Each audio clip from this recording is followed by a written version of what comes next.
Hey everyone, welcome to another episode of the Crime and Coffee Couple. My name's Mike. And my name's Allison. Whoa, yeah it is. Hey, how you doing? I'm doing just fine. How are you? Good, you look really cute. Aw, thank you. You were doing a TikTok earlier today. I was. Anytime I do a TikTok, I gotta at least make my face look somewhat presentable. Yeah, I mean, it's the best you look all week, so I really appreciate that. Not that people flip it on and they're like, ooh. Right. They don't want to be too scared. Like a little scared, because that's what they're coming for, but ultimately, they don't Not want to by show my it off. face. Right. Yeah, thanks. We are a couple that tells a new true crime story every week, every Sunday. Come out with brand new episodes. Haven't missed a week yet in like over a year. Mm-hmm. That's pretty good. Yeah, good track record. If you want bonus episodes, we have Patreon stuff too. So check out our show notes. But anything new going on this week? Yeah, we have a lot going on. We have a major announcement as far as it comes to the Crime and Coffee Couple empire, I guess I would say. And I'm going to go ahead and let you make the announcement. Well, we were away last weekend with our friends and we had just gotten settled and like met up with them and sat down to lunch, and my phone buzzed and our friend had asked, "Do you guys want a kitten?" And I looked at Mike and he's like, "I need to see some pictures." And of course it's an adorable kitten. And our daughter has just been wanting a kitten so bad because we had cats for almost 20 years. Mm-hmm. And sadly, our second cat passed away about a year ago. It was September of 2021.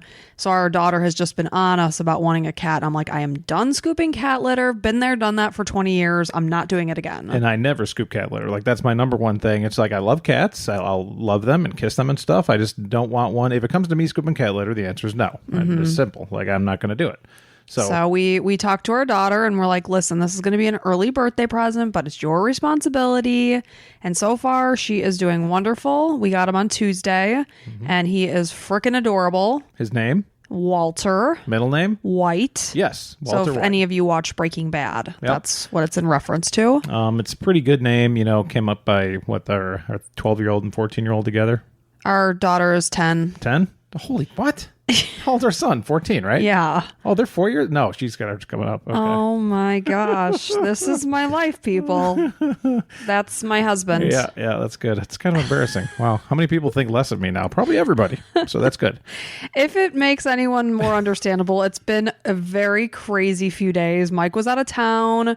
It's just been very hectic around here. Mike's parents are in town. You're We've just got this new excuses for kitten. me. And Cameron's got a sleepover buddy here. It's very crazy in our house right now. And as anybody who's a regular listener knows, anytime I tell the story, which is what it means when I start the show, is that I stay up all night trying to find You all were the up till midnight, mister. Well, yeah. You weren't up all night. I was out of the office I was in Fort Lauderdale. I flew in late and then caught up here, and then I was exhausted for the day. You were. I got up at 5 a.m. yesterday, but you do that every day, so whatever. Cry me a river. No, I get up at 4. I just don't know my daughter's age. That's what it comes nuts to. You know your daughter's age. You're just, too much information. It's brain shut down. I always remember the 3 years apart. So I'm always like, okay, if I can remember one, I can remember the other one. So it's like, okay, but I still said 12 and 14. So there goes that idea. Our daughter will be 11 in 2 weeks. Oh, okay. I know her birthday. No, I'm not telling you. I know you know her birthday. Well, you never know what I just did. Who knows? Who knows what I know anymore? Lordy. And if you're watching this on YouTube, you can see our cute little puppy sitting right next to you. Yeah. She'll be here every once in a while. Who knows? Sometimes she wants to come in and not. And if she wants to leave, that's fine.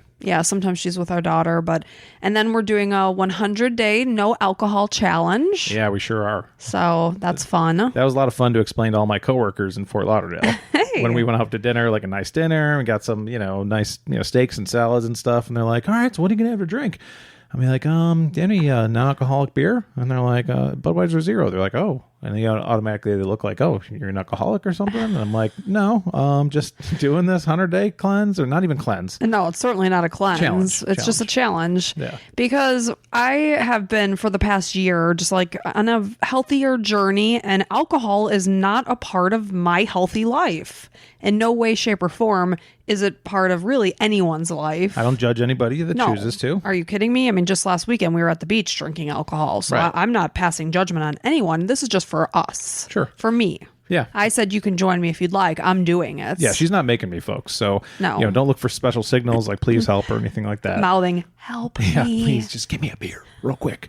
Yeah, it's something and you're thinking to yourself, holy cow, if you're thinking of 100 days, that's till Groundhog's Day next year. So that means no drinking for Thanksgiving, no drinking for Christmas, and also New Year's. And Halloween too, a lot of people drink. Yeah, we usually do. Like bring some beers around. Yeah, last year we didn't. Like over the past year, we have drastically cut down on what we drink. I will go months without drinking, like probably 2 months without even thinking about it. And part of my thing, my coworkers asked, I said, I don't even love the taste of beer. Like I used to be a beer connoisseur and I still am. I know beers and I know which ones I like the most. But if it came down to it, like if it was my last day on earth, I wouldn't choose a beer to drink. I would choose like Hawaiian Punch because I don't have to worry about the calories. Yeah. I actually love the taste of like gin and tonics and red wine and stuff like that.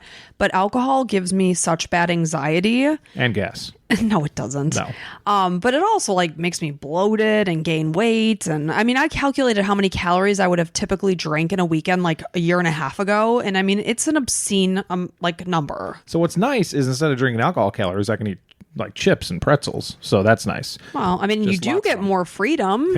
Yeah. And so I lost like 20 pounds right away and I've been plateauing since then. So I got to do something else. We'll see. Wow. But yeah, so a lot of stuff going on here at our little abode. Crazy. Yeah.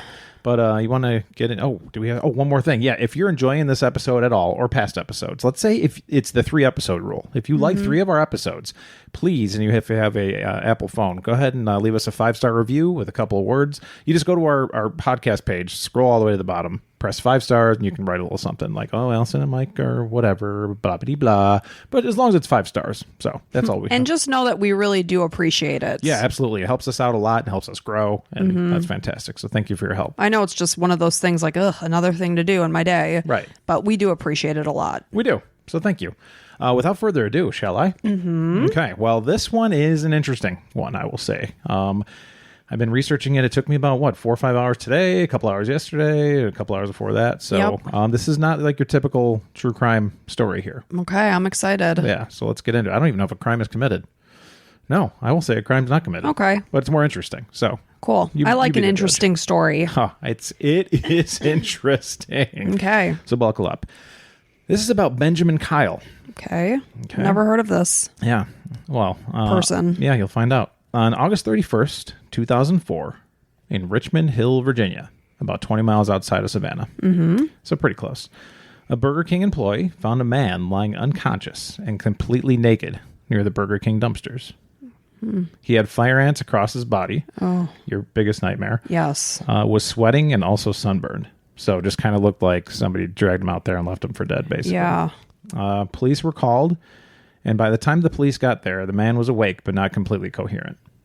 They took him via ambulance to St. Joseph's Hospital in Savannah, and since there was already a John Doe at the hospital, they named him Burger King Doe. You're kidding me. No, I don't. What do they do at the hospital if there's a John Doe already? John Doe 2? I mean, in our hospital, I don't know that we've ever had a John Doe, let alone a John Doe 2. But you would think they would just put a 2 or rather than Burger King Doe. Burger King Doe.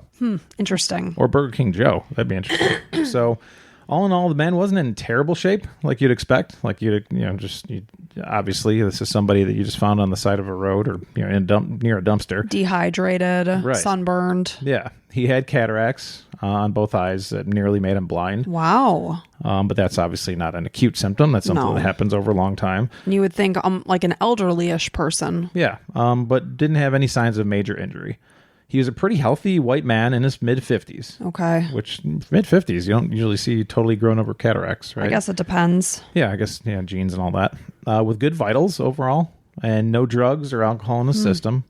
His blood work was, quote, surprisingly within normal limits. Wow. According to a doctor that was writing in his chart. He was dirty, as you'd expect, had a long beard that hadn't been washed in a long time with lots of dirt under his fingernails. Homeless looking, vagrant kind of type of thing. The only curious thing they found were 3 small depressions on his skull from previous incidents and some scars on his arm and neck. So, yeah, nothing that happened at this point, but like dents in his head from whatever. Sure, it could have been an injury of 20 years ago. Correct. So, while he was in good shape physically, psychologically, a whole different story. He didn't eat or speak for days. Hence the Burger King Doe. They didn't have a name to him. Yep. He would jerk violently anytime somebody touched his chest, like if they were looking for vitals or whatever. So this is where me, as my profession, would step in because I'm a dietitian. As a dietitian, you'd be like... And if you're not eating for days, that's where I'd come into the picture, make your calculations, and order tube feedings for a patient such as this. Shove a tube down your throat. Burger King Dough would have had Allie P. RD on the board. Yep. Eventually, he started speaking a few words at a time to some nurses, and they got some information out of him that he'd lived in the woods for 17 years. Jeez. When they asked him what his name was, he said, "They call me BK around here." Are you kidding me? No. And he's Burger King Dough. Yeah. They're like, wow, that was kind of fitting. Yeah. So the nurse said, no, your real name. And he said, BK, but you're getting me confused. So he was kind of confused. They weren't really sure. Is it BK? Did you just hear that your name's Burger King and say BK? Like, what's going on here? So on the 8th day, BK started to get difficult. He cursed at nurses, yelling, calling them beasts and demons. He'd violently throw his fists and spit and, just trying to jerk out of his stuff. And he was diagnosed with catatonic schizophrenia. Interesting. Was given Haldol. Oh, that's a very common one. Pretty serious antipsychotic medication, from what I understand. Used frequently in our patients that are spitting and kicking and hitting. So it just kind of chills them out totally? Oh, yeah. Like vegetative almost? No, like to the point where, well, possibly. You got to find that happy medium because, A, you don't know metabolically how somebody's going to process a drug. So you have to find that good point where they're not zonked and they're not spitting and kicking. The minimum effective dose. Yes. Eventually, BK was transferred to the psych ward at Memorial Hospital, also in Savannah. When he was interviewed there, he couldn't remember his name or where he was living or how he got to Georgia. So it was a problem. It was just like... So at that point, he regressed because he previously knew he lived in the woods for 17 years. So he said. But he was at least giving some information. True. He thought maybe he was from Indianapolis and possibly had 3 brothers, but he couldn't remember their names or faces or anything like that. He could remember a few things, like, anything you can remember. Anything. He's like, a movie theater, a long road in a cornfield, some streets in a city that could be Denver, like Denver, Colorado is what he's talking about while he's sitting here in Georgia. And one thing he absolutely knew about himself was that he was born exactly 10 years before Michael Jackson. Really? He's like, one thing I know is I was born August 29th, 1948, 10 years before Michael Jackson. Interesting. Yeah. He kept saying that. So... it wasn't like me, coming up with it or somebody else. It's like he knew he was born 10 years before Michael Jackson. So since BK was pretty lucid at this point and had a good recollection of like regular history, not like personal history, like he knew George W. Bush was president in 2003 and the U.S. invaded Iraq for the second time. So interesting that he knows that, but not about his own self. Yeah, autobiographic information. He doesn't know. They thought maybe he was faking amnesia. I guess there's a lot of cases like this where, they pretend that they're doing amnesia, but they'll remember major events and, cops kind of know to look out for this kind of stuff. And they would do that because they want to like hide from their life type of situation? Yes. So it says this method of fake amnesia is an old trick that many people have used. To get away from old life, old debts, whatever it might be. But the staff at the hospital believed BK and he seemed pretty genuine. Interesting. It's got to be very frustrating for him. Yeah, for sure. It's scary and a lot of things. Very scary. You can understand why somebody would get violent. They're like, they don't know themselves. They can't even think. And like, where am I? Who am I? And psychologically, if you don't remember yourself, what's going on inside your brain? Like, we're so comfortable knowing who we are because I know my name, Mike. I know my parents. You don't know our daughter's age, but you know your name. This one's very fitting for me. Very You do fitting. know your name. Yes. And that's good. Right. And that may not last very long. It might not, but we're going to hold on to it today. That's right. But, yeah, so in January of 2005. Okay, so this is months and months later. Yep, 4 months after he was found at Burger King. BK was transferred to a J.C. Lewis Primary Health Center in Savannah, where they take care of homeless and poor people and people that can't like afford health care and stuff like that. Here in America, you have to pay for health care quite a bit. So if you're listening outside of America and you get your health care taken care of, you probably know about us Americans. We can barely take care of our sick and poor people. So... while he was there, he told someone he was sick of being called BK and that he thought his real name was Benjaman with 2 A's. Okay. So Benja, Benjaman. Okay. Benjaman. He couldn't remember his last name, so he just decided Kyle would be a good last name until he could figure it out. Okay. So he's going by Benjaman Kyle. And that's the name of the story. Okay, so Benjamin, he feels is right, but Kyle, he's guessing. Right. Okay. Yep. So Benjamin Kyle was the center of attention from the nurses. Yeah, as you can understand. They're like, so this guy like has no idea who he is? And, it's kind of a, as weird as it is, a fun game. I mean, we're all here listening to true crime.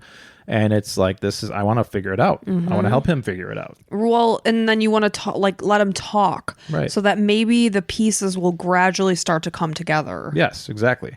They take turns asking him questions to try to spur his memory. I'm sure they'd think of one when they're home. They're like, oh, I got to ask him tomorrow. Right. About this.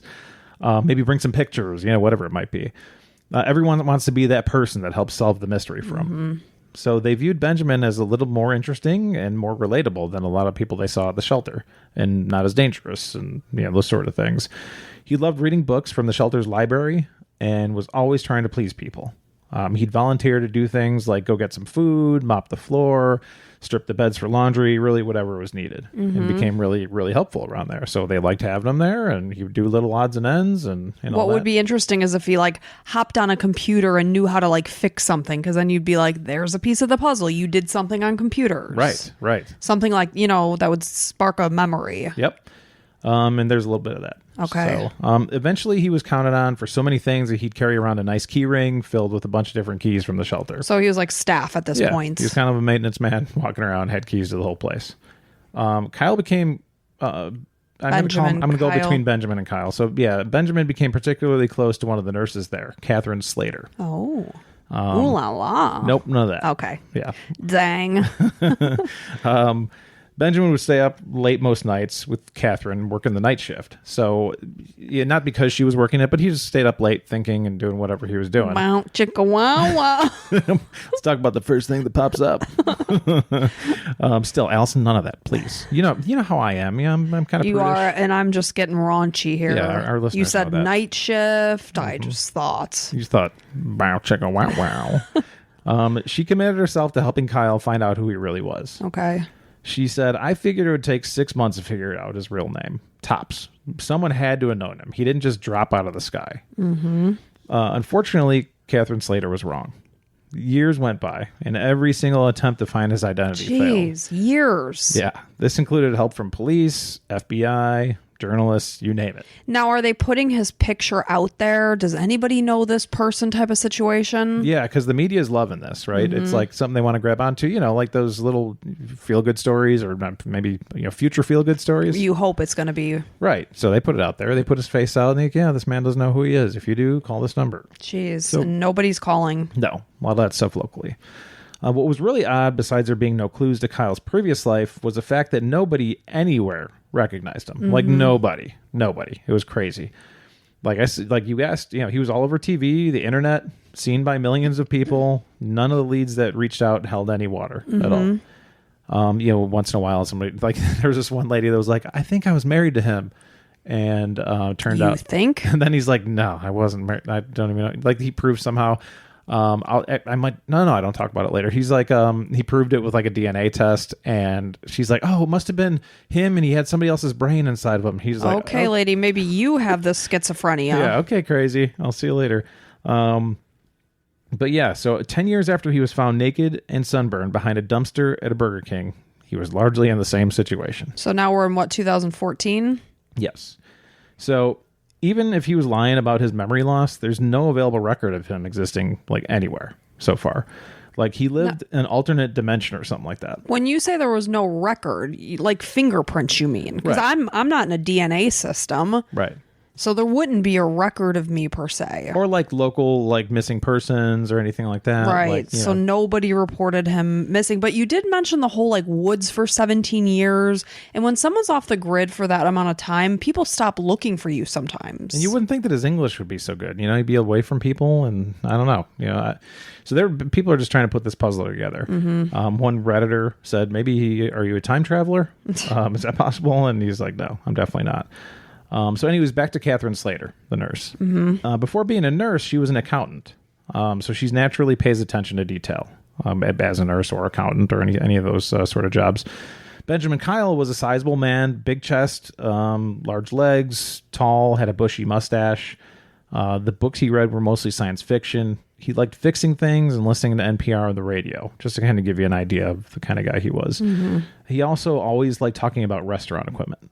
Okay, see, this is the pieces of the puzzle. Yep. Did you distribute restaurant equipment? Is that what you did for your career? Exactly. So he talked about things like large stoves, commercial-sized coolers, like restaurant equipment. So perhaps he worked in a restaurant or he did something, related to that. Yeah, people on Reddit were like, were you a distributor? Or did you fix them? Did you go like restaurant to restaurant fixing them? Because how would you know about him otherwise? Right. So, but mostly she said he stayed in his own head. As much time as Catherine spent with Benjamin, she felt safe around him. She did feel safe around him at the hospital, but he never showed any kind of attraction to Catherine. And she thought a guy like that would probably be missed by someone. Like she enjoyed spending time with him. He was, genuinely interesting to talk to and stuff. Right. When Catherine started her search for Benjaman Kyle's identity, she assumed someone was looking for him. Makes sense. She was looking around missing person websites, posting his pictures online wherever she could. Nobody ever recognized him. Catherine reached out to police. She figured someone must have attacked Benjamin before taking all of his clothes. Like, otherwise, why would he be laying there clothesless and sunburned and all that stuff? But Richmond Hill's never opened a criminal case because it's not a crime to not know your name and not know who you are. Sure. And there was no evidence of an attack. There was no major cuts or anything like that. I believe Catherine got FBI Special Agent Bill Kirkconnell to feed Benjamin's fingerprints into the FBI National Database, which is the largest database of its kind with 113 million sets of fingerprints. They also put Kyle on the missing persons page, which this guy, Bill, he said, this is one of the only times I can ever remember putting a known person on a missing persons like page. You're here, you're not missing, but you're missing from like who you are. Right. So that's so interesting. Yeah, it's like we know where he is, just don't know who he is. Yeah. Yeah. And they listed him as an unidentified living person. Interesting. Yeah. As you know, the only people that turn up on the FBI database, just like you said, are people that have committed crimes in the past. Right. And so Benjaman Kyle didn't show up. Either he never got in trouble or he just never got caught. So Catherine Preston also searched the FBI database for anyone with similar demographics to Kyle, dating back to the 70s. And Catherine and friend went through 350 possible cases that the system spit out. So they had to go through them and look and try to find pictures and stuff like that. She thought she may have found them a few times, but upon further investigation, no dice. So in 2007, Catherine went on a media tour. She's like, okay, just get his name and face in front of as many people as possible, right? Trying to get news channels and paper to run Kyle's story. He had plenty of interviews under the titles of things like Real Live Nobody, Nowhere Man, and The Living John Doe. But nothing came from those either. And none of this rings a bell to me. Right. Like, I don't recall ever seeing this story. Yeah, me neither. I mean, I read about it. I'm like, this isn't real. And then I read more and I was like, holy smokes. Yeah. There's one article I got a lot of this information from. And a couple documentaries and stuff. But it's crazy. So much information. So anyways, Benjamin and Catherine were affected by getting their hopes up continuously and then nothing happening. It's like, no. I'm going to go on this show. No. Yeah. So it's like, man, are we going to do it? Like, should we keep on doing this? But then one day, a guy named Dr. Phil called. Dr. freaking Phil. Yeah, that's right. Dr. freaking Phil. Before agreeing to bring him up on the show, the producers were like, we got to check into this guy's story. Because if he's a fraud and we have him on, we look pretty bad. Right. But at what point in time was Dr. Phil getting involved? What year was this? Around the same time, 2014, whatever that was. Last one that I said. Because I know you said she went on a media thing in 2007. Because obviously it'd been years that, he'd be quite the fraud if he was carrying this on for 3 years. It was like 2008. Okay. So before, they looked into him and all this stuff. Specifically, the producers trusted the word of Harold Kopis, a former FBI agent who was working as a private dick.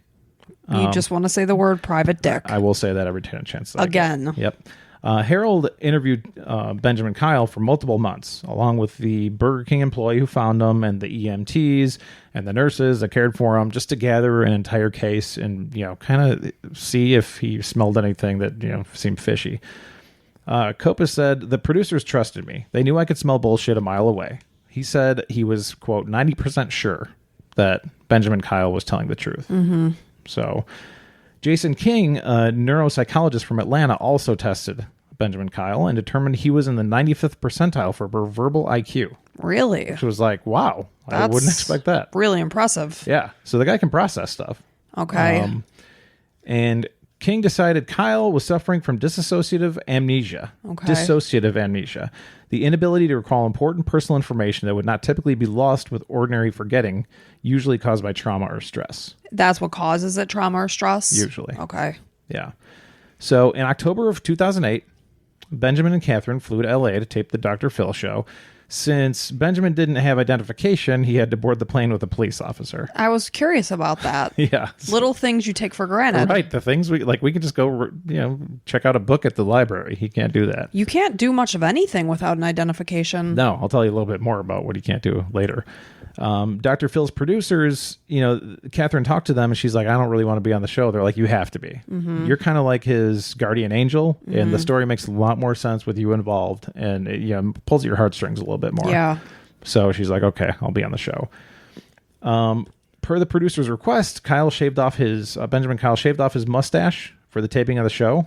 As he was being interviewed by Dr. Phil, he wasn't very at ease. He was kind of stiff and, he answered all the questions and stuff. He was nervous and, as one would expect being on TV. Yeah. And been through this thing a million times already. So Dr. Phil asks, what's this been like for you?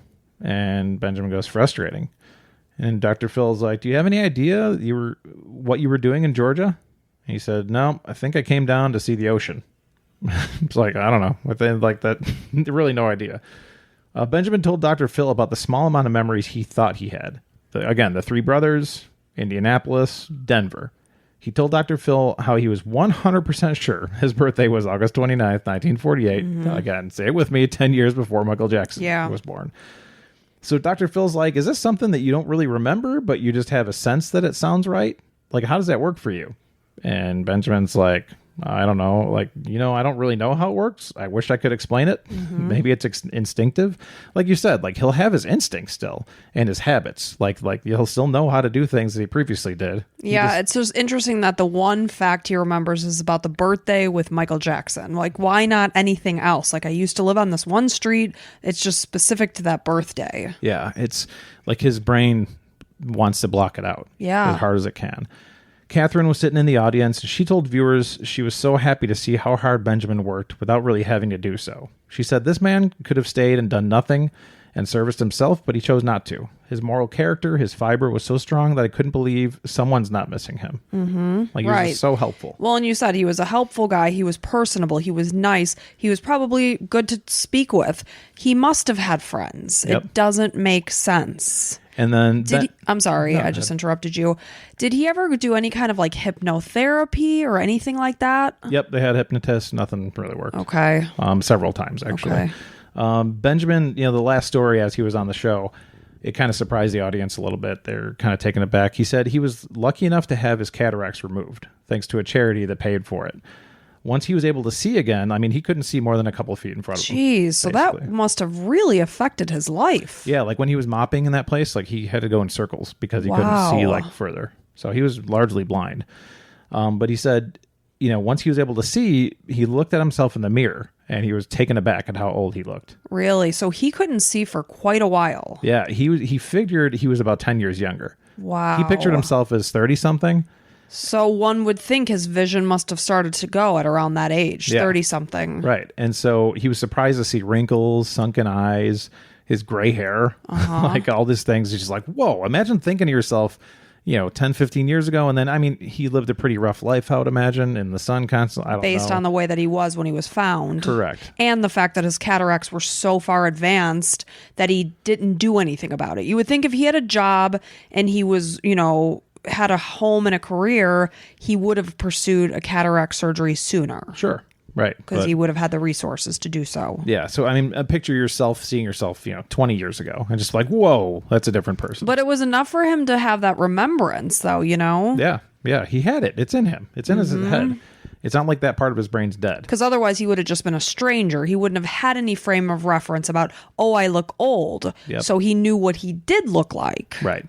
And in that vein, Dr. Phil ended that show by showing everyone some computer-generated images of what Benjamin may have looked like. through the years. He said, here's what he probably looked like 20 years ago, 10 years ago. Here's what he looks like now, just in case you recognize him. And they set up a hotline and everything. He said, take a look at this man. If you've seen him, we want to hear from you. Right. So the episode aired on October 16th, 2008. It was seen by over 4 million people and then countless reruns after that. They had set up, like I said, a hotline, and they got plenty of calls. But most weren't very specific. Like, he looked like a guy that went to X, a church that I went to or saw at the grocery store, a lot of crap like that. And this is where there were some crazy ideas about mutant fire ants, like how then an electro. Where do these people come from? I think just people that want to screw with Dr. Phil, honestly. A mutant fire ant bit him and morphed into this person. Yeah. A bunch of crazy calls. But after the taping, as Catherine and Benjamin flew back home to Georgia, Catherine just couldn't work up the courage to ask Benjamin how he was feeling, because she's just like, I know he's probably still feeling crappy. Like, this is the pinnacle of about as far as we're going to get. Pinnacle?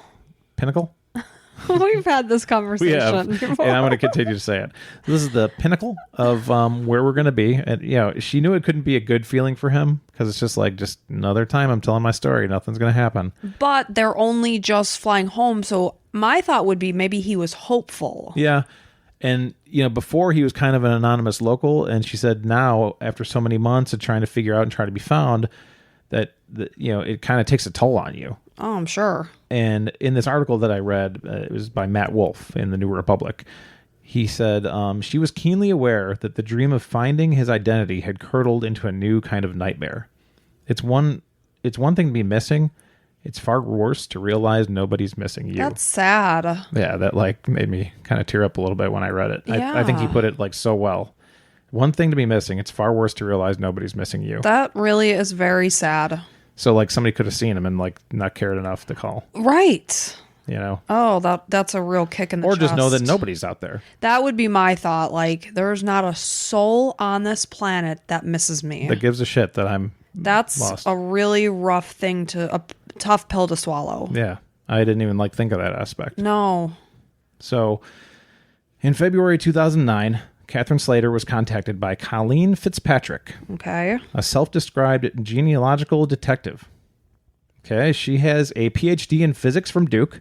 Super smart entrepreneur making laser equipment for NASA. So she does, the genealogical stuff on the side. It's kind of like a hobby. Mm-hmm. But she's This brilliant. is the type of hobby that very smart people have. Right. Or people that like puzzles. Mm-hmm. Putting stuff together. Colleen took up genealogy in the 1990s and wrote several books on the science, math, art of using public records and DNA databases to find your family's history. So probably a big fan of Ancestry.com or whatever. Mm-hmm.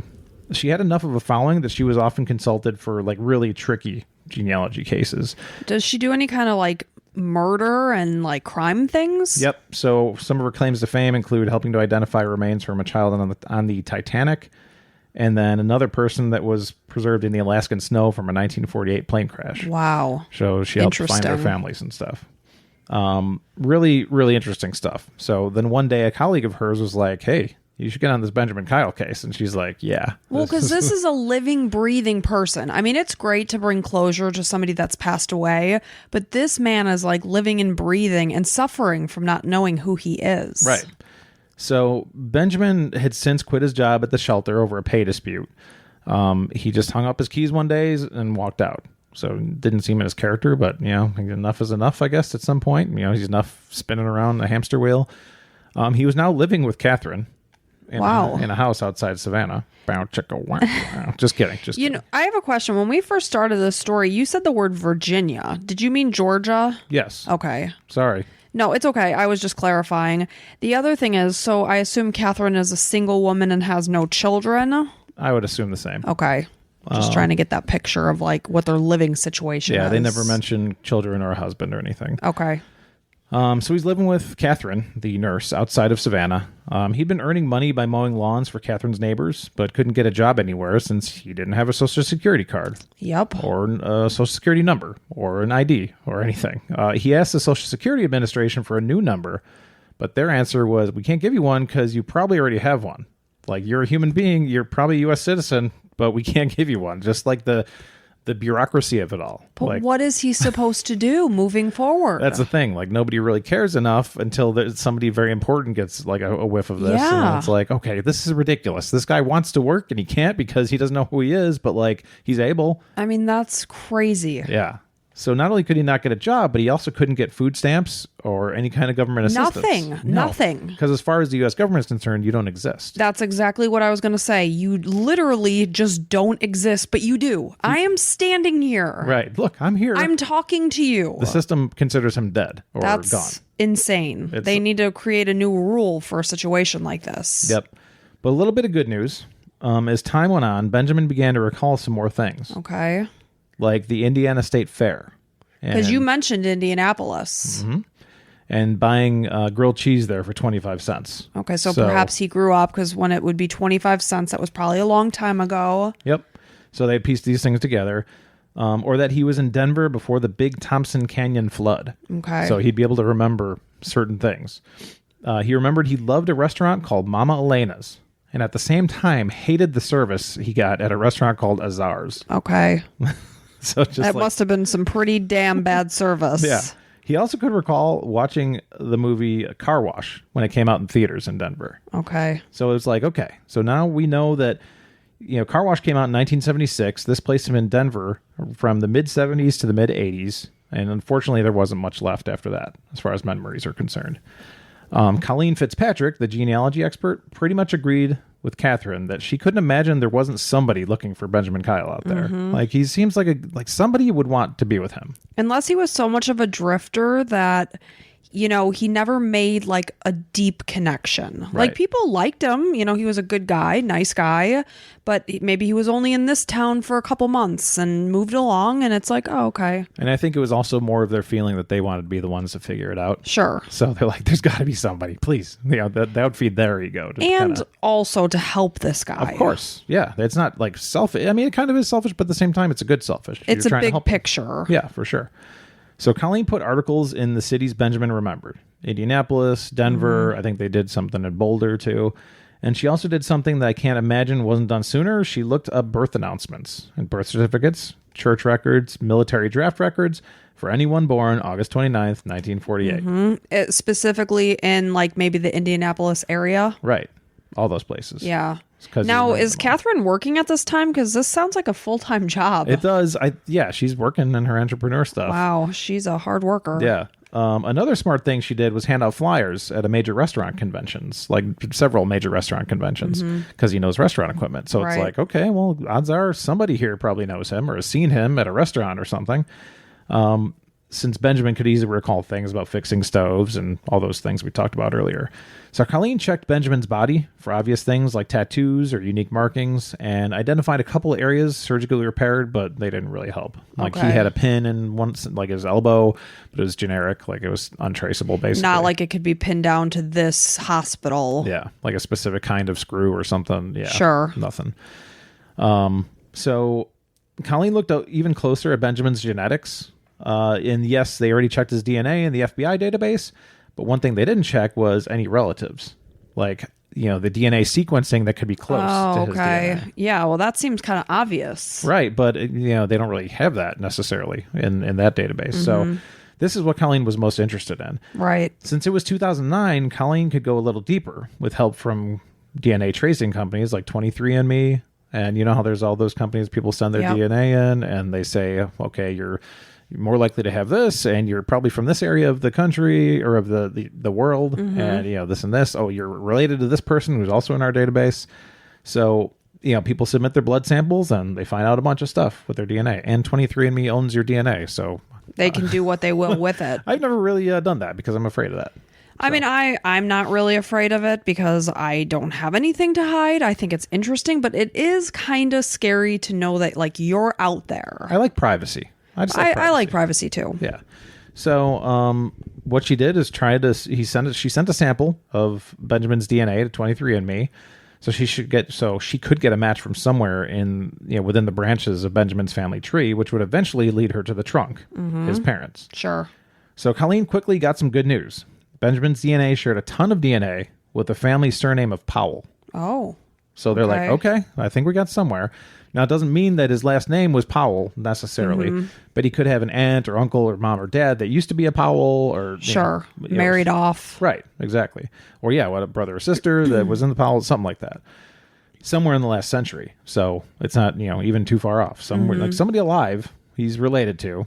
Like, we just got to find them. Right. They also found a lot of the matches were in the Western Carolinas, specifically in the counties of Pickens and Transylvania. Oh. So not the country, but the county of Transylvania, North Carolina. Which is interesting because he didn't really say anything about living in North Carolina. No. Colleen placed Benjamin's picture in a Transylvania County newspaper and asked several members of Powell families to submit their DNA so that she could, even have more data and kind of sift through it, be like, okay, not these Powells, yes to these Powells, and so on and so forth. It took more than a year of hard work and research. So, like you said, these people are very dedicated. Yeah. And hundreds of hours of donated time. So not just Colleen, but she had to have a lot of help too, because you got to look through everything and whatever. But again, it is an interesting story, and that's going to drive people to want an answer. Yeah, 100%. And Colleen could just like smell and sense that she was onto something. She's like, okay. And like you get a little bit further. That's what it is. If you ever gone to Ancestry.com, you get that next leaf and you're like, okay, now who else am I related to? And you get the next person. You're like, right, oh, okay. Right. It's the light just starts to shine brighter and brighter. You're like, one more. It's just getting the next piece. So at this point, she said, quote, I was going to get it. It was only a matter of time. What first started as a curious project for Colleen became an absolute obsession. Yeah. Like they said that like he was her white whale or something. Like it was like, this is what I'm looking for. She had a hard time thinking about anything else, and really, who could blame her? Like, right. She's getting somewhere. Finally. Her employers are like, get it together, Colleen. Well, she owned a company. So. Oh, okay. Right. Yeah, right. She's good. But just as she was getting close, Benjamin ghosted her. What? Yeah, wouldn't return her calls, wouldn't see her, anything like that. So he was maybe getting scared of knowing the truth. Scared? Who knows? Yeah, could have been. Or is there something more going on that he knows? Maybe there is. I'll tell you. We're going to have a satisfying ending here. Okay, one way or the other. Goodness. Okay. Apparently, in February 2011, Catherine had enough of Benjamin, almost hoping that... So this is back to the nurse, Catherine. This kind of helps fill the story in. Catherine had enough of Benjamin, almost hoping that his real identity wouldn't be found. Because a lot of times she'd talk with him and be like, isn't that exciting, Benjamin? And he'd be like, yeah. And she's like, why aren't you more excited? He's like, there was something in him that was just like, yeah. Holding back. Yeah, right, exactly. And he seemed disinterested in knowing who he really was. She kicked him out of the house and found a shelter that would take him in Savannah, reportedly. They had a bunch of like fights. Like it wasn't just, I'll tell you how it soured here. But she bought him a prepaid cell phone and said he could still use her help to figure out who he was, but he had to get out of the house. It's very nice of her. Yeah. And here's how it soured. Like Catherine trusted Benjamin and really wanted to help solve his mystery. Like she was a true crime buff. She had a bunch of BBC detective series on her shelf. That doesn't surprise me. No, I'm sure Catherine listens to true crime right now. Kyle wasn't as eager, like I said, why aren't you more interested in stuff? And then at one point, let's see who said this. Yeah, Benjamin said, well, I've been in this identity, Benjamin Kyle, for a long time. And even if they figure out who I am, I'm probably going to feel like Benjamin Kyle. Well, you are who you are. You can call you whatever you want to call you, but at least you know yourself and can figure out where you came from and get your social security card and an identity and be able to live and work. And basically the point is live. Right.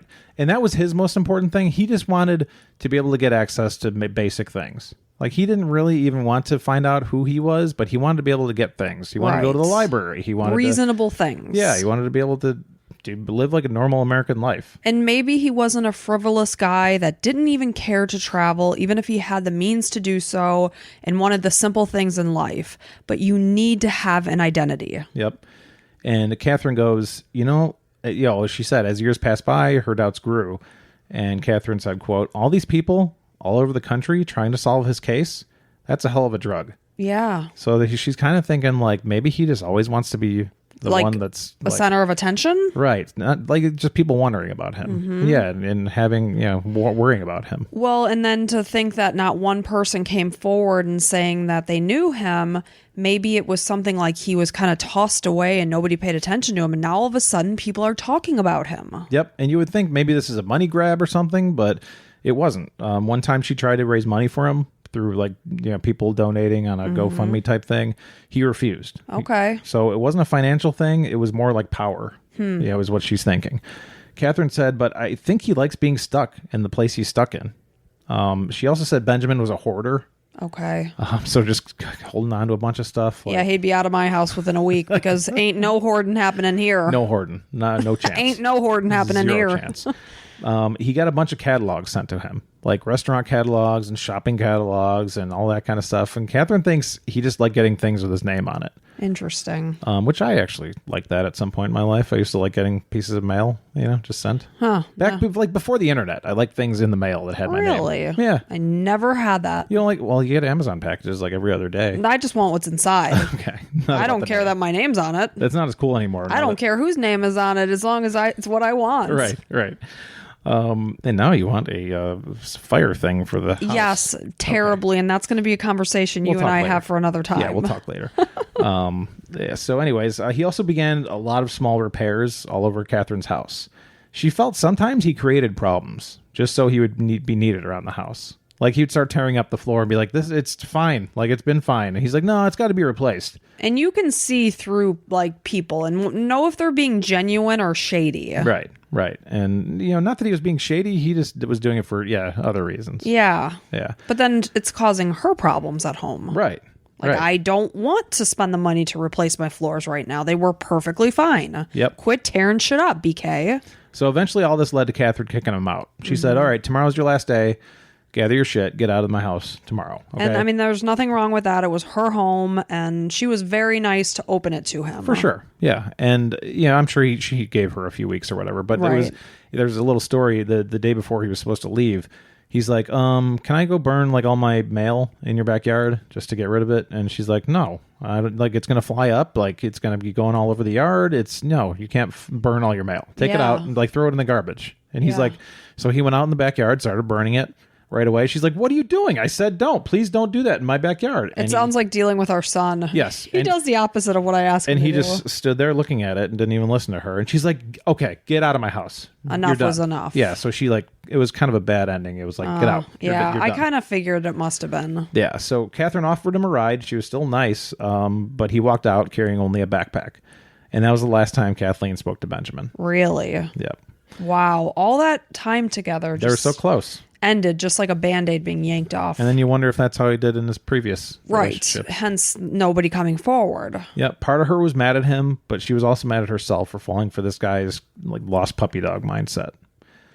So Benjamin just started walking towards Florida, which is pretty damn far from Savannah, Georgia. It's like a 6-hour drive. So probably a few days walk. Yeah. A hell of a long walk. He got stopped by 2 Georgia sheriff's deputies that recognized him from the FBI database. Okay. They drove him to the Georgia-Florida border. He got out and walked over to Florida, over that bridge. Where did he want to go? Where was his destination? Just Florida or a specific city, and why? I don't know for sure. But he ended up walking to Jacksonville, where he tried to get into a homeless shelter. And what do you think happened?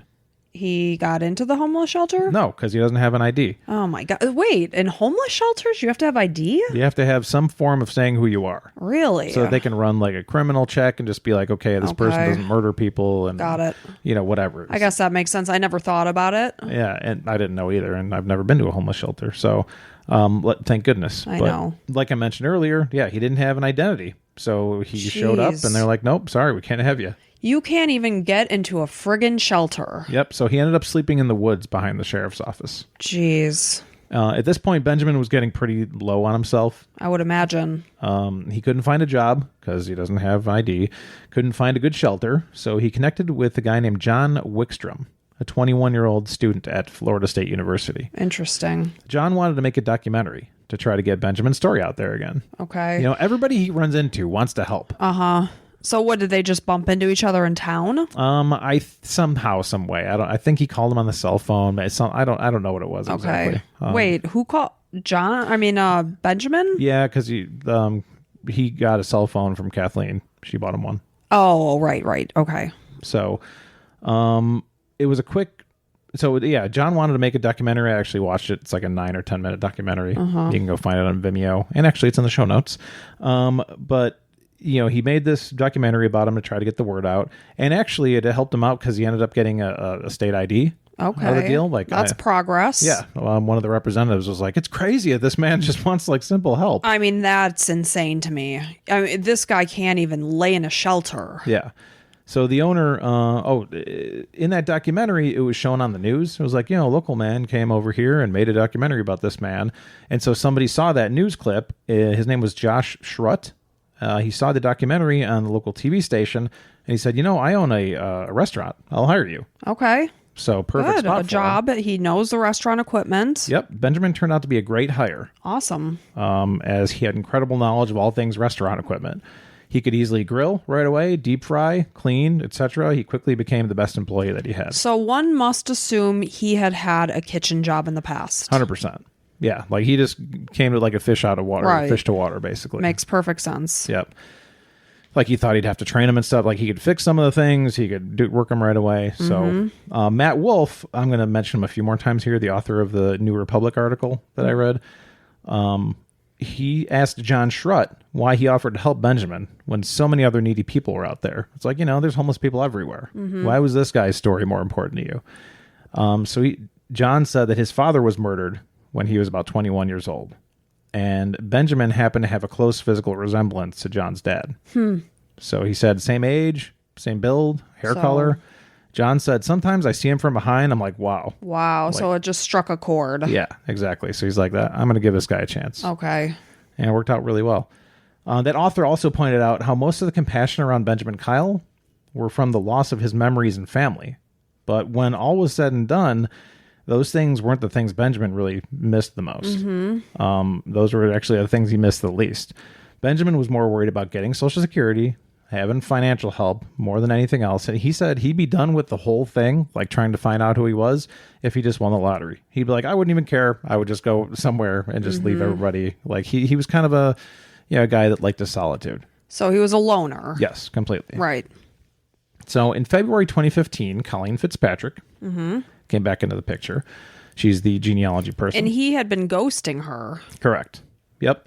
She was on a TV station in Atlanta and said this was her first TV appearance since he ghosted her.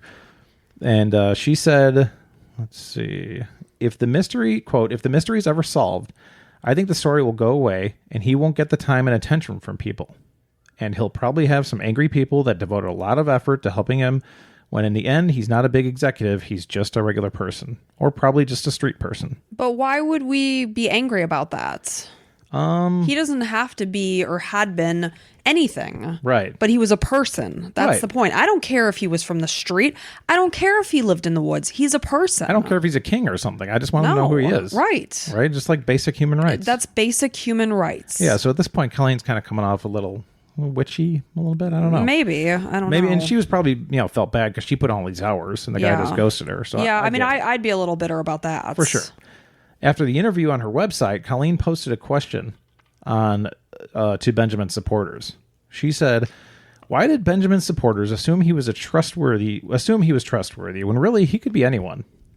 He could be. While he might indeed be a loving husband and father, he might also be a drug dealer or a child molester or a member of the mafia. He could be anybody. Of all possibilities, should we assume the benign without ruling out the sinister?" It doesn't matter. No, I mean, it doesn't. He could be a serial killer. We could say all day long, he could be. Yeah, and that's not the point. That's not the point. I think she completely missed it. It's really interesting. Maybe she's trying to find closure to herself. Like maybe he's bad. Maybe that's why I didn't find it. Maybe. A month later, Benjamin posted a response to Colleen on his Facebook page. Oh, he has Facebook. Yes. So in it, he said that he cut off communication with Colleen because she didn't give him access to his own genealogical information. Because he wanted it, and she's like, no. Why? And refused to share the information with other researchers. Says, I think she wanted kind of the notoriety of everything. Okay. Wanted to be the one to find it, which I kind of don't blame her. She's like, if she does all the work and then all of a sudden somebody else gets credit, I don't know. She probably wanted it for her resume, I'm guessing. Not really sure if that's true or not, but that's what he claimed. Okay. So, quote, for years, I felt that Colleen was exploiting me, the vulnerable nature of my memory loss, my lack of resources, and poverty. However, I felt helpless to respond. I now have my voice Okay. on Facebook. So now that he's got this restaurant job, he's making money and he's living in an apartment or something? Yeah. I think he was actually living with his boss. Okay, this guy that thought he reminded him of his father. Yep. Of course, Colleen denied all this, but there was a person who came to support Benjamin, and her name was C.C. Moore, another genealogist who volunteered to work on Benjamin's case. Okay. C.C. and Colleen had worked together before, so they had similar circles. This wasn't their day job, but they've worked together on the genealogical side before. Mm-hmm. They knew each other from conferences that they both attended, but they had a huge fight over Benjaman Kyle, specifically. Cece basically said she was appalled Colleen wouldn't share information. Like, this is just low of you. Like, how could you not share information to help? It's his information. Right. And Colleen said Cece's just an actress, which was her profession. She's not comfortable with her own accomplishments, so she has to steal mine. I put, meow. These kittens have claws. These kittens got claws. Well, in June of 2016, C.C. Moore found a direct link to Benjaman Kyle's past. Oh. Yep. Wow. She immediately called him and told him the news. But he hung up on her. Really? Yeah. So something... Yeah. It's like, dude, you want these basic needs, get your freaking identity, and then you can do whatever you want. Yep. So Cece's like, okay, I think I found something, but he hung up on me. So Cece called Matt Wolf, this author that I'm referencing again, and Matt left Benjamin a voicemail expressing concern over his well-being. He's like, hey, man, just call in and make sure you're okay. Yeah, I know Cece called you. Just call me back. Just tell me you're okay. We don't have to talk about anything else. Yeah. Benjamin called him back about an hour later, and Benjamin goes, I guess I'm in shock. I have so many thoughts running through my head about how I'm going to handle this. I don't know. I seem to be having a hard time focusing. It's a lot. It's a lot. I mean, again, he's like, is this it? Is it? Yeah, I've been told somebody's going to help me many times, but Cece, they're far enough along where she might have something. And here. I mean, at this point, we're looking at 12 years that this guy has been going through this. Yep, exactly. It's a long time. Yep. So then Benjamin goes, she says he's from Indiana. Okay, well, that would make sense. That's And- where he was at the fair and getting these 25-cent grilled cheeses. Yep. Matt goes, he? Like, who's he? And Who said, wait, so Benjamin told Matt, she said he's from Indiana. she said he. Yep. Oh, not I'm. Right. So Matt's like, he? What are you talking about? And he's like, shit. So he says, quote, shit. I mean, he, him, me. I don't know. So he's like identifying with this person as somebody else. Yeah, because he's him. He's not this other guy. He's Benjamin But Kyle. he is him. He is, but he knows who, Like it's- Benjamin Kyle, you lived in Indiana. Well, it's really hard to just kind of pick yourself up and say, no, this is my life. But you know you came from somewhere. Yeah, but it's not necessarily like a transfer. It's a lot. It's a lot to handle. I'm not discounting that. Yeah. But He's like, I don't know. After 11 years, I never thought they'd get it. He laughed a woozy little laugh. Then I just came out of the blue, basically. And I'm going to read an excerpt straight from Matt Wolf's article, since it explains a lot. Okay. So this will quote directly from his article. One of C.C. Moore's volunteers noticed a mistake on the family tree, partially constructed by Colleen Fitzpatrick. So Colleen Fitzpatrick was putting this tree together and there was a mistake? Right. Okay. Which threw off a lot of stuff. Okay. Because you start going down the wrong path. Yep. One of the great-grandsons in the Powell family had been misidentified. When they tracked down, which is probably where they saw the Carolinas and stuff, or whatever. When they tracked down the correct relative, it turned out he had died in Indiana. And while most Powells were Protestant, this family was Catholic, so completely different. Moore finally found a photo in the 1967 yearbook from Jefferson High School in Lafayette, Indiana, Wow. of a teenager who is hidden behind big black plastic-rimmed glasses. His crinkle-eyed smile and lantern jaw were unmistakable. Well, and the glasses would make sense because he had eye issues, cataracts. Yep. His name was William Burgess Powell. Wow. We've found our guy. So Benjamin Kyle is William Burgess Powell. Wow. Benjamin, it appeared, or William, I'm going to make that as clear as I can, had been... So what are you going to call him now? I'm going to start calling him William. Okay, because that's who he is. He is William. He is not Benjamin. Right. Had been right about most everything other than his name. William was the second son of Furman. So his dad's name was Furman, Okay. F-U-R-M-A-N, and Marjorie Powell. He had been born in Lafayette, an hour north of Indianapolis. As a child, he attended Catholic school. His father died in a boating accident in 1969. Mom died from cancer in 1996. Okay. And he had 3 brothers, Furman Jr., Thomas, and Robert. Thomas had died young a long time ago, but Furman Jr. and Robert were still alive. Okay. Robert, the youngest, lived in Florida. Oh, that's interesting because that's where he wanted to walk to. Yeah, right? Yeah. It's almost like, like they say like twins get that sense, but it was interesting. Well, I mean, he was in Georgia, which is just a state away. Yeah. That could be why, but it is interesting. While Furman, the oldest, still lived in the family's house in Lafayette. Oh, wow. So crazy. So they just never saw these stories. They Right. Just like we didn't. I guess not. Well, yeah, exactly. Like, we didn't see it. I don't watch Dr. Phil. Right. It appeared that Kyle had also been wrong about his birthday. Oh, and he was so certain of that. Yeah, sad, right? How far off was he? Let's see. Moore hadn't yet been able to track down a birth certificate, but 2 genealogy websites showed a William B. Powell born in 1951. Okay, and he thought it was 1948. Oh, interesting. So Matt Wolf, who interviewed William, he asked how it felt to know he was right about everything but his birthday. Mm-hmm. He said, quote, "If she says, 'Sure, I'm William,' I believe her. But I really can't believe I wasn't born on the day I thought I was." He's like, he just wouldn't shake him. He's like, Like, what did happen on that day that, like, you were so... That was before he was born, though. Yeah, I don't know. So anyways, Matt Wolf said, quote, "The next day, William called me and told me, triumphantly, that Cece Moore had been wrong. She'd gone deeper into the records, and William Brent Powell was born in 1951. So it wasn't him. It wasn't him? But William Burgess Powell, who's him. So William Brent Powell was not him. Okay. But William Burgess Powell was, in fact, born on August 29th, 1948. That makes me feel better. Yeah, me too. I was like, what? Like, that's the one The guy thing. was, like, so certain. He's Yeah. like, damn. Yeah. So he goes, "I'm so relieved. That was one of the things I clung on to keep my sanity." Uh-huh, sure. All along, you're believing that, and then all of a sudden you're told you're wrong. Yep. So he was quiet for a little while, and it sounded like he was crying. And he said, "These little facts that I knew were Yeah. right." Like, Well, it makes you feel like you had some shred of sanity. yep. It turned out the Powell household, unfortunately, was a pretty scary and dark place. Oh, no. Yeah. Well, we know that this came about with trauma and stress. Yep. And he had those things on his head, the indents, and the fact that his eyes were so bad. A surgery that could have, like, changed his life wasn't done. Yep. So we know there was abuse happening. Oh, Absolutely. that makes me sick. So in talking with now William's likely oldest brother, Furman Jr., Who still lives in the house? yep, the author found that Furman Sr. was quiet and angry and drank a lot of alcohol. Oh. And for some weird reason, William, like all the kids knew, William was his mother Marjorie's favorite kid. And because of that, he became the target of Furman Sr.'s anger Oh. and abused regularly. What was their age difference? I don't know. Okay. Furman didn't get too specific. Furman Jr. didn't get too specific, but he said it was regular and brutal. Furman Jr. was abusing his brother or No. the dad? The dad. The dad was because So his Furman mom... Jr. is Furman's son.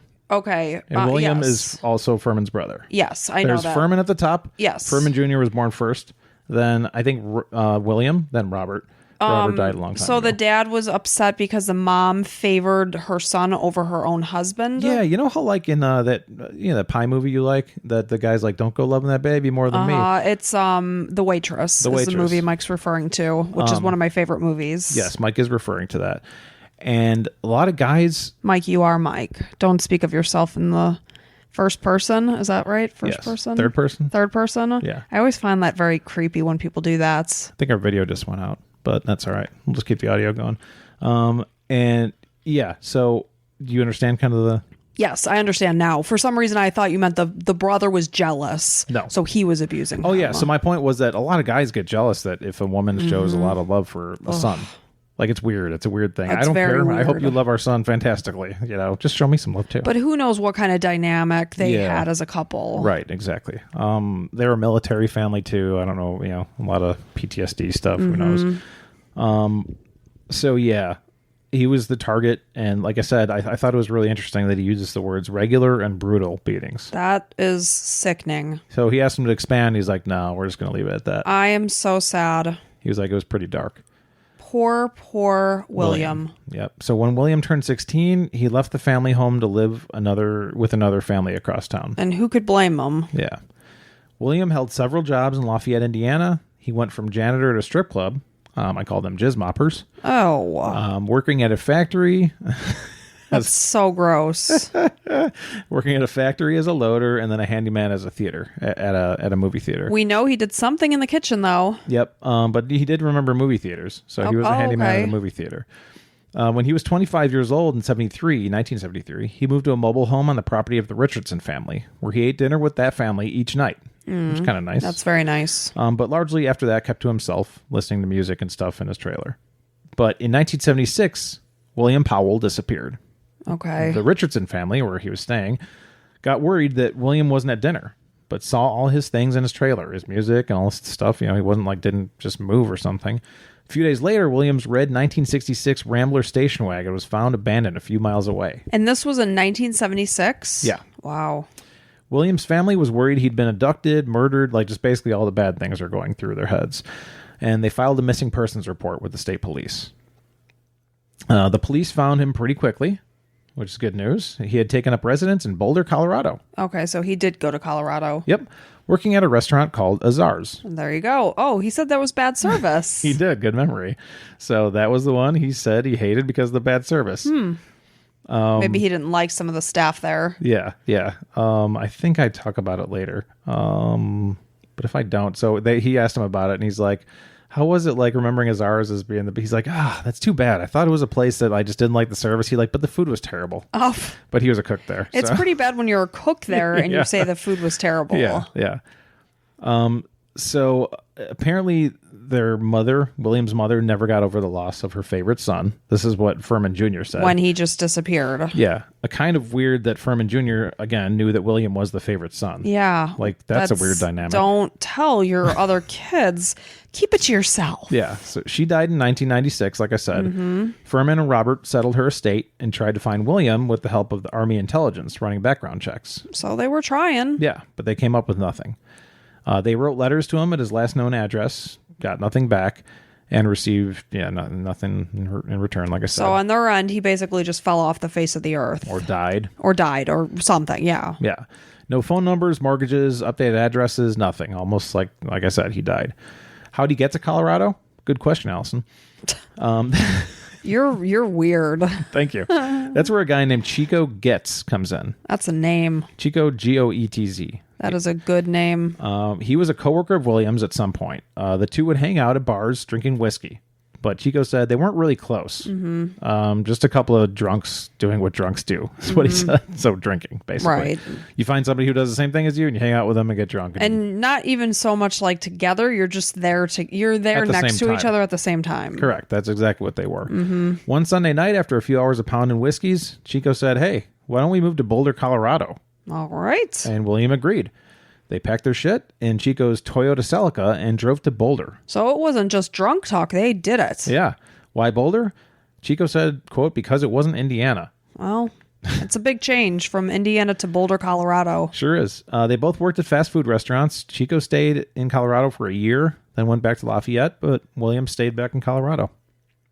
So we know where William is now, at this point in Colorado. We know where he started his life. Mm-hmm. But what about those 20 some odd years between Colorado and being found behind a Georgia Burger King, naked, sunburned, and covered in ants behind a dumpster? What happened? We'll probably never know. Also, the thing is, you would think with this whole catatonic schizophrenia that it was something that happened closely before he was found in 2004, this trauma and stress.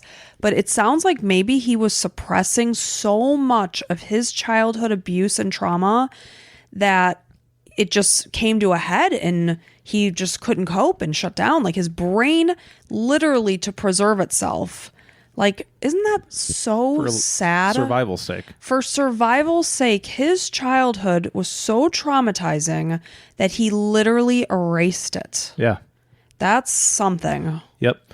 So, and that's part of probably why, subconsciously why he hung up the phone when he heard about it. His brain was saying, no, shut down. No, abort. Yeah, you don't want to know this. We don't want to go back to this. That's so tragic. So all these times where this Colleen chick was thinking, oh, man, he's such a dick or whatever, his brain was telling him no. It's like self-preservation. Yeah, fight or flight, and it was flight.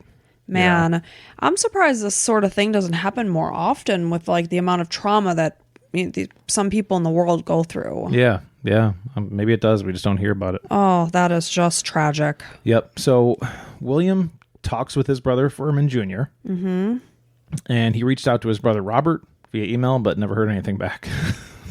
And Robert's alive and well? I guess. Like he just doesn't want to hear from his brother? Yeah, apparently. Weird. Maybe well, when they all lived in that house, don't tell me they weren't exposed to abuse as well. Right. Yes, the father may have targeted William, but don't tell me he didn't lay a hand on the other two. Yeah. I'm sure the mom had been abused too. Right. Maybe was she abusive? I don't know.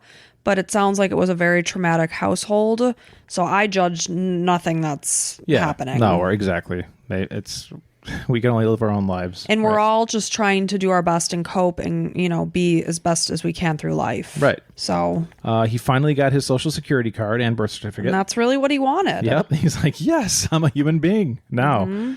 He got to meet his brother and cousins in front of a documentary crew. Wow. In October of 2015. I didn't watch that. I couldn't find where it was. I'm wondering how that, the reunion went. Yeah. Good. So even though William doesn't like touching and stuff. Well, and can you blame him? No, not at all. He's the only traumatized. friggin' hands that were on him were violence. Yeah. But even though he did, the first time he saw his brother, he gave him a big hug. Oh, that makes me really want to cry. Yeah. So he got to meet his brother and cousins in front of a documentary crew. Aww. So he heard a bunch of stories from his family members, but took them all with a grain of salt since it's been filtered over years and years of time. He even said, who knows what's true, what's not. I'll just listen to him and whatever, we'll see. But then William said, quote, I know who I was as a person. I don't think that's changed. I said all along that I wasn't an axe murderer, and so far I've heard nothing to contradict that. There you go. William now lives in Lafayette again. Okay, interesting. I'm surprised he went back there. Yeah, he moved because his older brother, Furman Jr., he was becoming frail. Okay. And kind of needed some help. So he came to be closer to his brother. That's nice. And Robert he moved to Florida, correct? Yeah. Now, does Furman speak with Robert? I don't know. Okay. William found he was confused at times in Lafayette going through town because so many things had changed. Mm-hmm. It's not like he remembered it. And, he barely remembered it too. Sure. So there's it's almost like two parts of his brain. Well, he left in 1976. Yeah. That's a long But there's time. also parts of his brain that are cutting off specific memories. But then some of them are open too. So he said, I don't know if I quoted it here or not, but he said basically it's like, my mind is telling me to go one way to find a store, but my eyes are seeing another, complete different way. So he'll get lost in his own town because it's completely different, and he's got contradicting things going on in his brain. Yeah. So he said it's kind of a bad thing a little bit. The other thing is, too, we know his vision was god-awful. Right. And now all of a sudden he can see. Yeah, totally so that different. Probably contributed to things, too. Could be, yeah. And he was also feeling some feelings or emotions that he didn't like. And he didn't really want to talk about because obviously this is the place where all the bad stuff happened. This is where it happened. This is the scene of the crime. And he still will not step foot in his childhood home. I don't blame him. Even though that's where his brother lives. And you know what? What would happen if he did? That's the thing. He might doesn't want be to know. bad for him. Yeah, it'll bring up demons. Just all come crashing down. Yeah, he'll see a corner that he got beaten in or something. And probably best to stay away. And I don't even know if Lafayette's the best place for him to be. Yeah, I would suggest probably moving elsewhere. Yeah, for his own happiness. Yep. How old is he now? He was born in 48. My math skills.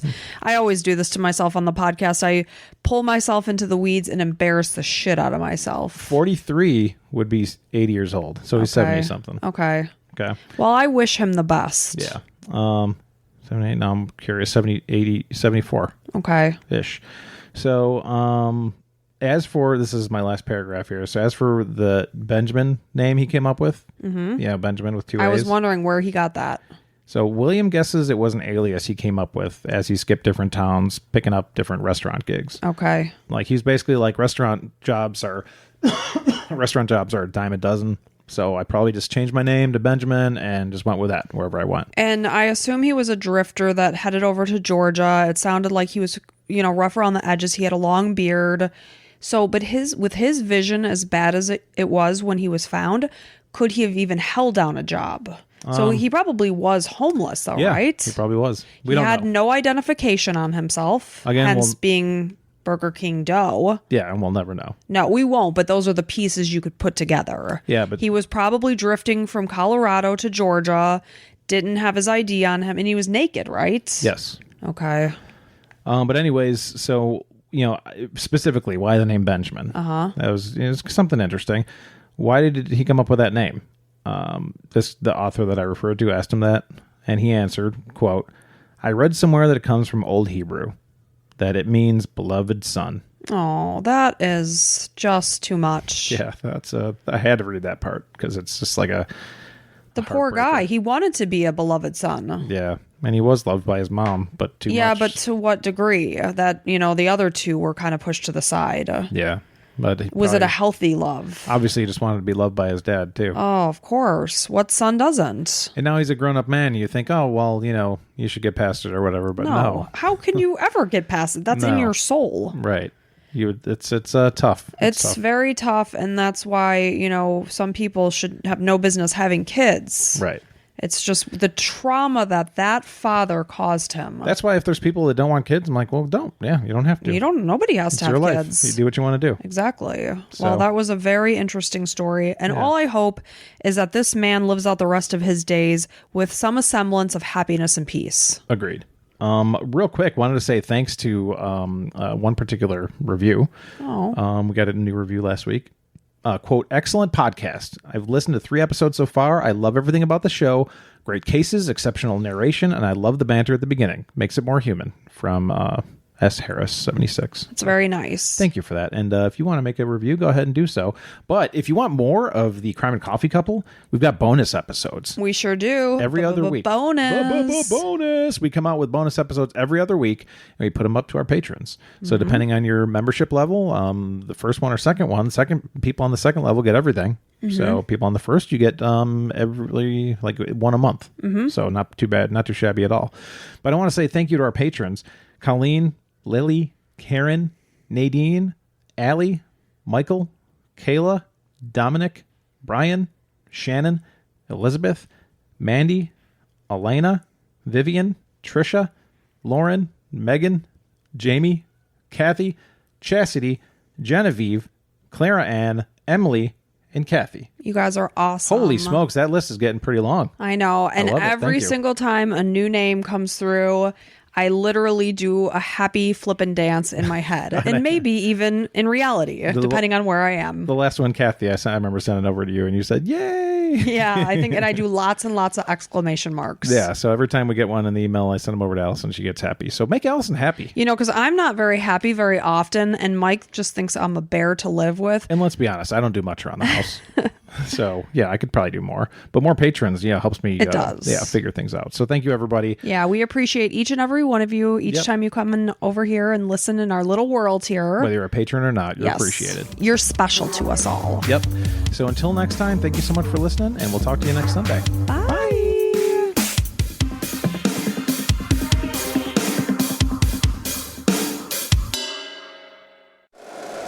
If you like the show, please take a moment to rate, review, and subscribe. It really does help the show to grow. Thank you for listening.